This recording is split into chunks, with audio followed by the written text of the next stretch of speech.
Bienvenue sur Flippantes Histoires. Je suis Pierre, et aujourd'hui, nous allons découvrir ensemble l'histoire terrifiante d'un homme qui a défié l'interdit absolu. Histoire qui révèle comment l'obsession peut mener à la mort, dans l'un des endroits les plus dangereux de la planète. Restez jusqu'à la fin, car ce que vous allez entendre pourrait changer votre vision de l'exploration moderne. Voici l'île de North Sentinel, l'un des endroits les plus mystérieux sur Terre, qui abrite la tribu la plus isolée du monde depuis 60 000 ans. North Sentinel est l'une des îles Andaman appartenant à l'Inde, et il est strictement interdit de s'y rendre. Pourtant, en 2018, un Américain a engagé illégalement un pêcheur local pour l'y emmener. Ils ont navigué de nuit afin d'éviter les bateaux militaires qui patrouillaient dans le périmètre de l'un des endroits les plus inexplorés de la planète. S'ils avaient été arrêtés, ils risquaient une peine de prison. John Allen Shaw avait préparé ce voyage depuis des années, en étudiant méticuleusement le peu de rapports existants sur cette tribu insulaire. Un peuple baptisé les Sentinelles. Personne ne connaît leur langue, leur origine ou leur véritable nom, mais une chose y est sûre. Ils sont violents et hostiles face aux étrangers. Si cette histoire vous captive déjà, n'oubliez pas de vous abonner à notre chaîne et d'activer la cloche de notification pour ne manquer aucune de nos enquêtes troublantes qui vous feront frissonner chaque semaine. Ils étaient connus pour avoir attaqué et tué des intrus à plusieurs reprises. Mais malgré ça, John était entêté et aurait fait n'importe quoi pour entrer en contact avec cette tribu. Grâce à une manœuvre audacieuse, John et le pêcheur ont échappé à la patrouille militaire et se sont rapprochés des abords de l'île. L'Américain a ensuite continué seul, en kayak. Lorsqu'il a débarqué sur Terre, l'accueil était hostile. Malgré ses tentatives d'offrir des cadeaux aux habitants et d'imiter leur langue, la situation a dégénéré au point que les locaux lui ont tiré des flèches dessus. Il n'était pas effrayé pour autant. Il est retourné à son bateau, prévoyant de retenter sa chance le lendemain, même s'il savait que cela pouvait être très dangereux. Les autorités affirment que l'homme de 26 ans a probablement été tué par une attaque à l'arc et aux flèches au cours de ce que la police a décrit comme une aventure injustifiée dans une zone très restreinte, et ça a malheureusement été le cas pour lui. Comment ce touriste indésirable a-t-il passé ces dernières heures?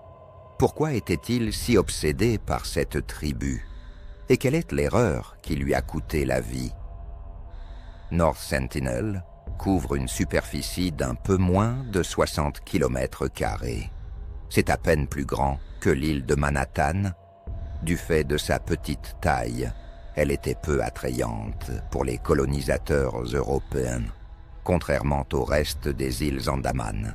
Au XIXe siècle, les autorités coloniales britanniques, en Inde, ont établi une colonie pénitentiaire sur Grande Andaman, à quelques kilomètres de North Sentinel.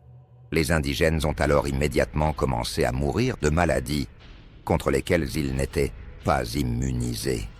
Par chance, les habitants de North Sentinel n'ont pas été touchés.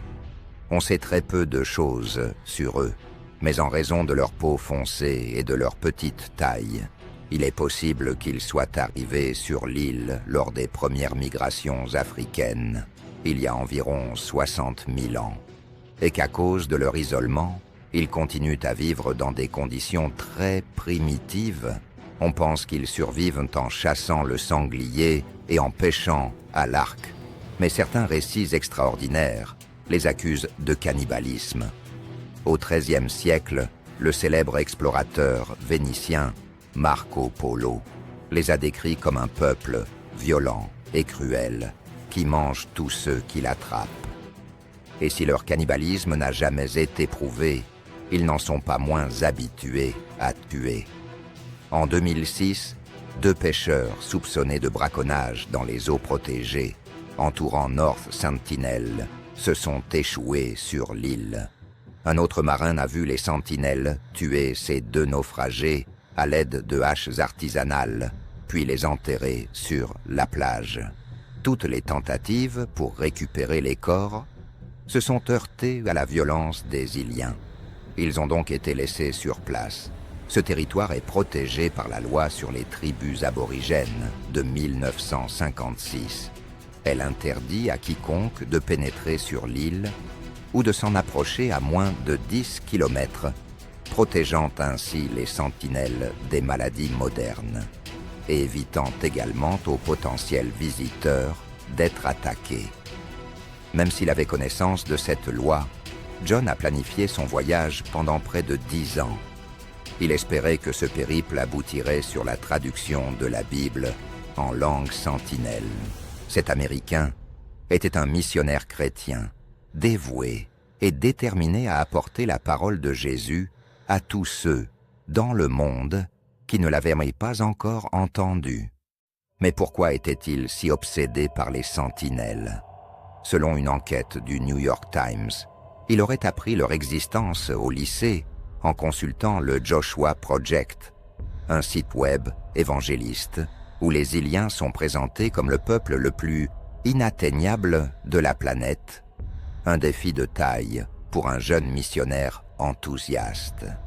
Il a donc commencé à se préparer pour son voyage en recevant une formation médicale, en s'endurcissant avec de longues sorties en plein air et en effectuant 4 voyages de reconnaissance dans les îles Andaman, les 3 années précédant son expédition finale.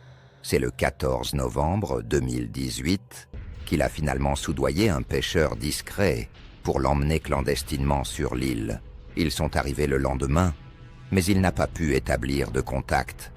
Il a été repoussé par des flèches et des cris.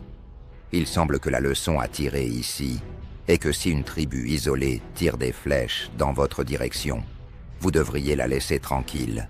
Mais John est revenu le jour suivant. Avant de descendre du bateau, il a écrit une note à ses parents dans son journal. Après l'accueil violent qu'il avait déjà reçu, il savait qu'il pouvait être tué.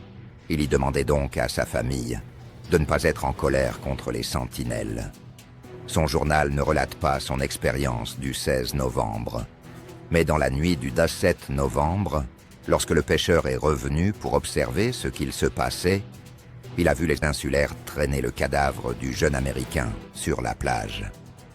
Après la mort de John, le complice a été emprisonné et les autorités ont dû réfléchir à une façon d'accuser la tribu du meurtre.